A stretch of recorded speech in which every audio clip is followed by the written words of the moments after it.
కాగితాలు వెలికి తీసి నేను కొట్లాడి 2014లో ఈరోజు నా మక్తల్ నారాయణపేట కొడంగల్ ప్రాజెక్టు తీసుకొచ్చిన. ఆనాడు 1500 కోట్ల రూపాయలతో అంచనా అయ్యింది. 1500 కోట్ల రూపాయలతోని 1,07,000 ఎకరాలకు ప్రాజెక్టు కట్టడానికి అనుమతులు తెచ్చిన.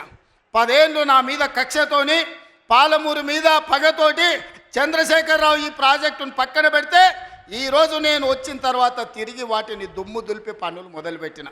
ఇవాళ 4,500 కోట్ల రూపాయలతోటి మక్తల్ నారాయణపేట కొడంగల్ ప్రాజెక్టును పూర్తి చేయాలి 2 ఏళ్ళలో అని ఈరోజు టెండర్లు పిలిచి పనులు ప్రారంభిస్తే ఇవాళ పగబట్టి ఆయన టీవీలలో పేపర్లలో అడ్డుకుంటున్నారని అంటున్నాడు.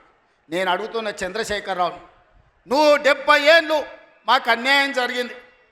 మా ప్రాంతంలో నీళ్లు పోయినా మా ప్రాంతం నుంచి తరలిపోతున్న కృష్ణానది జలాలు మాకు తాగడానికి మా సాగునీరుకు అందు రాకపోయినా ఈ దేశంలో ఎక్కడ ప్రాజెక్టులు కట్టినా బాక్రానంగల్ కావచ్చు, శ్రీశైలం కావచ్చు, నాగార్జున సాగర్ కావచ్చు, ఎస్ఆర్ఎస్పి కావచ్చు, ఈ దేశంలో ఎక్కడ ప్రాజెక్టులు కట్టినా తట్ట పని, పార పని, మట్టి పని, చెమట తీసే ప్రతి పని మా పాలమూరు బిడ్డలు చేసి దేశానికి ప్రాజెక్టులను అందించారు.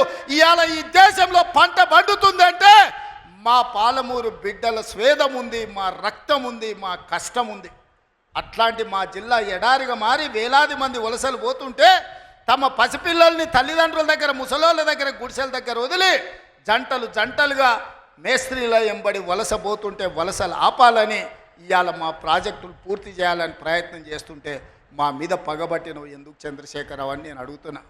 ఏం అన్యాయం చేసినాం నీకు చంద్రశేఖరరావు? మేము నిన్ను మా పార్లమెంట్ సభ్యుడిగా ఎన్నుకోవడం మేము చేసిన అన్యాయమా? నీ పార్టీకి పోయినసారి 13 సీట్లు ఇవ్వడం మేము చేసిన అన్యాయమా?